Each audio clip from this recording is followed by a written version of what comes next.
Hello, good morning guys. Ayan, magandang araw muli sa inyo. At since tag-ulan ngayon guys ay syempre laging basa ang paligid. Laging basa ang mga sahig. So ayan, so ang ginawa ko guys, ako ay magdi-DIY ng aking mga doormat dahil naubos ang doormat dito sa amin dahil sa sobrang basa ng sahig. Minsan lalo dun sa bandang kitchen namin. So ayan, dahil naubusan kami ng doormat guys, magdi-DIY ako ng doormat. So, ayan, hinanap ko lahat yung aking mga sira-sirang bedsheet.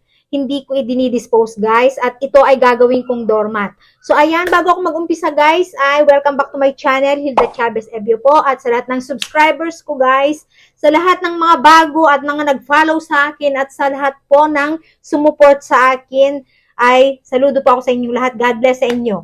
Ayan, eto guys, start kong gumawa ng DIY doormat. I-share ko sa inyo para naman sa ganun ay kung meron kayong mga pinaglumaang bedsheet or mga tela na medyo malapad or kahit hindi malapad ay pwedeng mapakinabangan. So ayan guys, ito ang aking mga gamit na gagawin. O ayan, ito, meron ako ditong bedsheet na sira. Ayan. Hindi na ito nagagamit guys kasi punit na nga sa gitna.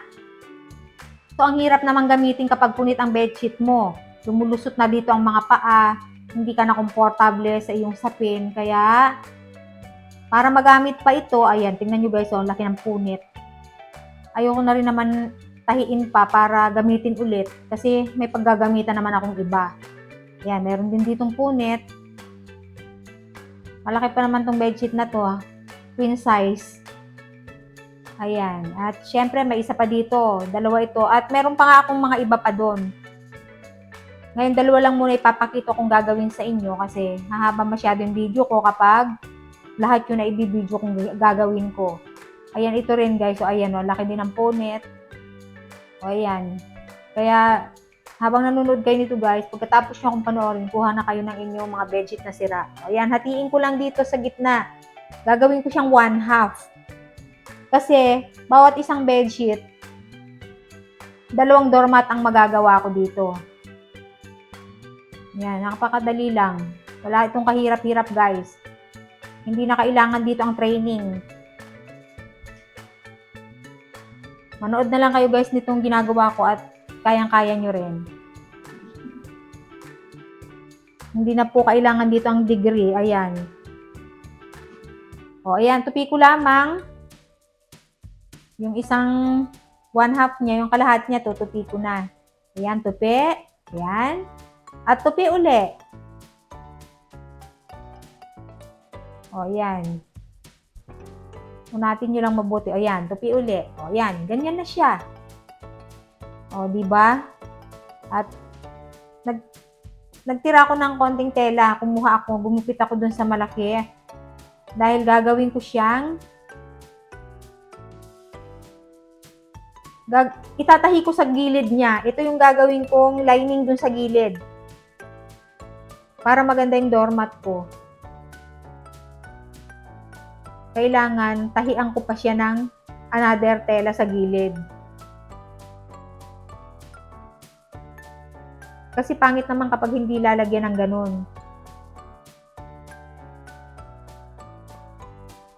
Yan. Gupit lang. Yan. Nasa inyo kung gaano kalapad ang gusto nyo, pero ako ganito lang kalapad ang aking gagawin. At eto guys ha, tahing kamay ito. Ayan, para sa mga walang makina na gustong gumawa. Hindi po problema ang wala kayong makina para hindi kayo gumawa. Diskarte lang po yan. At dapat, syempre, matyaga. Kasi kapag walang tiyaga, ang isang may bahay o ang isang babae sa loob ng bahay, wala po talagang mangyayari sa inyong bahay. Hindi talaga lilinis at hindi gaganda. O ayan, ganito lang ginawa ko guys. Tatahi ko muna siya dito. Ayan.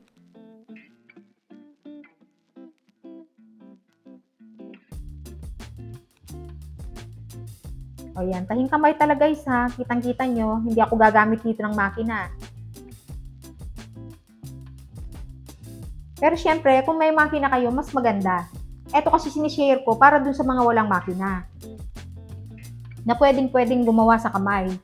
Pwedeng magtahi sa kamay ng isang bagay na gusto ninyong gamitin sa bahay nyo.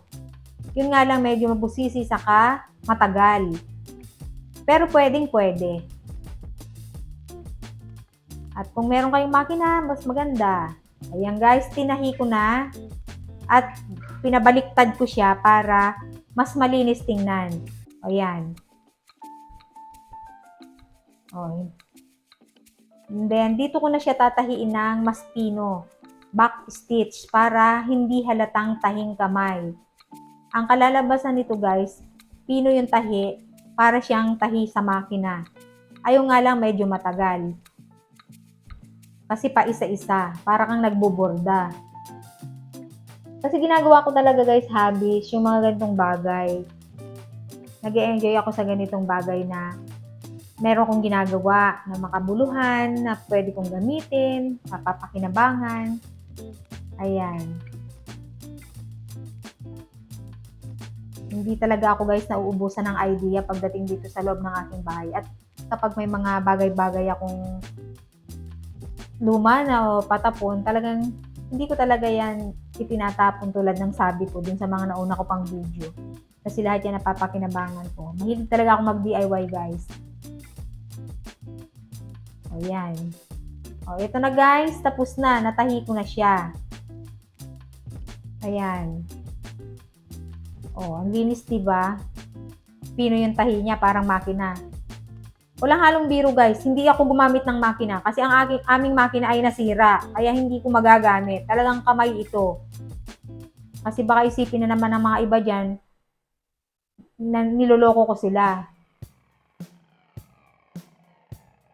O, ngayon naman, dito sa gitna tatahian ko uli. Yan, dire-diretso lang yan. Tsaka, tatahian ko lang pahalang na ganito para mas matibay, mas makapit. Para hindi maghihiwa-hiwalay yung tela niya sa ilalim. Kasi yung mga doormat din naman ng mga nabibili natin guys, di ba punong-puno siya ng tahi, nakapalibot. Ayan. Sige, tahian ko muna.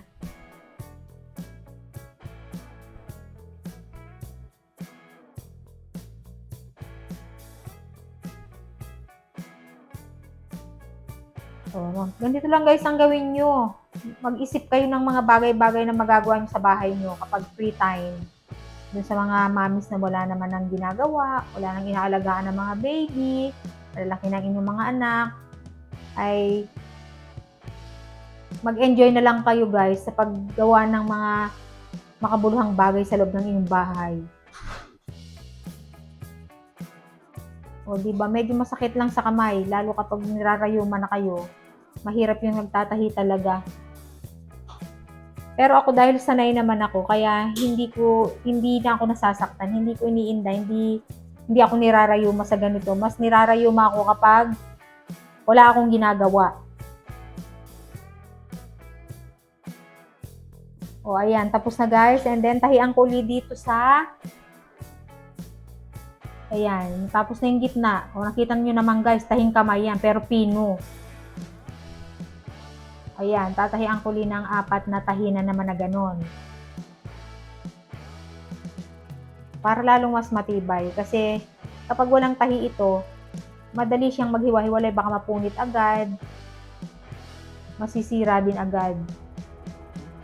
Ayan, pag ganito lang. O, di ba guys, nakaka-enjoy, nakaka-relax.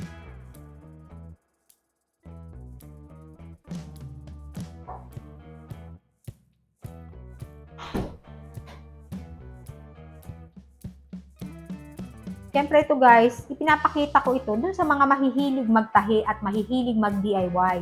Kasi dun naman sa mga hindi mahihilig, kahit anong panood ang gawin ninyo, kahit gustuhin ninyo dahil hindi ninyo hilig, hindi maganda ang magagawa nyo. Kasi hilig-hilig naman ang lahat ng bagay. Ako kasi hobby ko na talaga na gumawa ng mga DIY dito sa bahay ko. O ayan, tapos na guys, natahian ko na yung aking doormat ng pahalang at pahaba. Ayan. O, matibay na ito. O, di ba guys? Ang ganda niya. Parang hindi galing sa sira-sirang bedsheet. O, meron akong doormat. Ayan, gayahin nyo na ito guys. Alam ko naman lahat tayo may sirang bedsheet. At tingnan nyo guys, pag nilabahan ito, napakadali lang kasi magaan, tsaka medyo manipis. O hindi mahirap labahan. Hindi katulad ng ibang doormat na nabibili natin, babrushin mo pa, ibababad mo, ida-dryer mo. Ito guys, kusot-kusot lamang at pwede nang isampay. Pwedeng pilipitin, pigain. At absorbent siya masyado kasi ang mga bedsheet naman malalambot yan eh. Talagang madali siyang magpatuyo ng paa, ng tubig sa sahig. O, kaya na-enjoy ko talaga ang aking buhay kasi ganito ang aking hobby. O, ayan, dito ilagay ko na sa ibaba ng ref ko yung isa. At ang isa naman ay dito naman sa pinto ng aking bathroom. Ayan. At ang isa pa ay ilalagay ko naman dito sa ibaba ng aking lababo. Kasi ang lababo natin lagi nababasa. Lagi ako may doormat sa ibaba ng lababo. Nakatapak ako sa doormat habang naghuhugas. At ang isa naman ay dito sa pinto ng aking kitchen talaga. Bago pagpasok sa kitchen ay lagi ako may doormat. Ayan. O, diba guys? Enjoy na enjoy ko na ngayon ang aking mga doormat. Hindi ako mauubusan.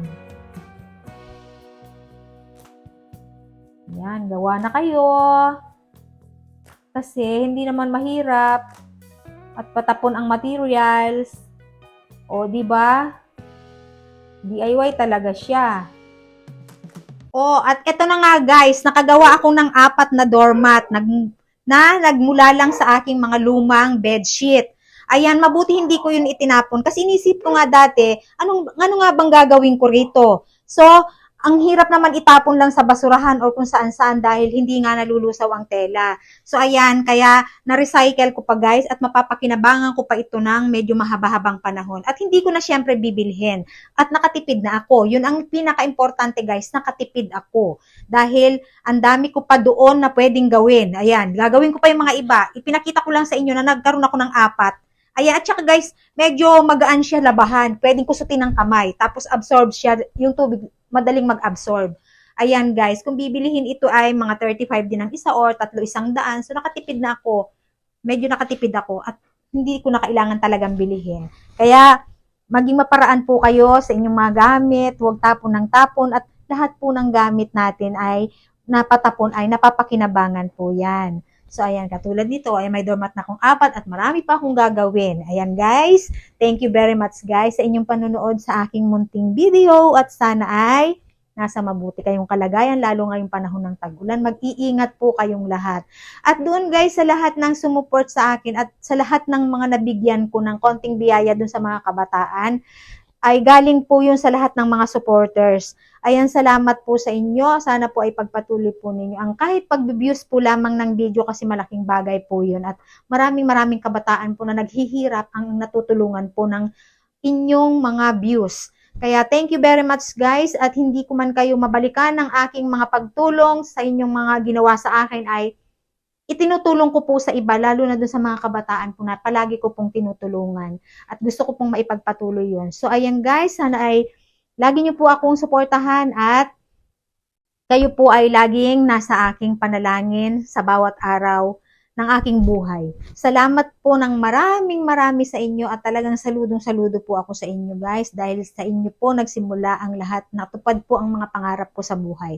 So, ayan, God bless everyone. Until my next video guys. Bye!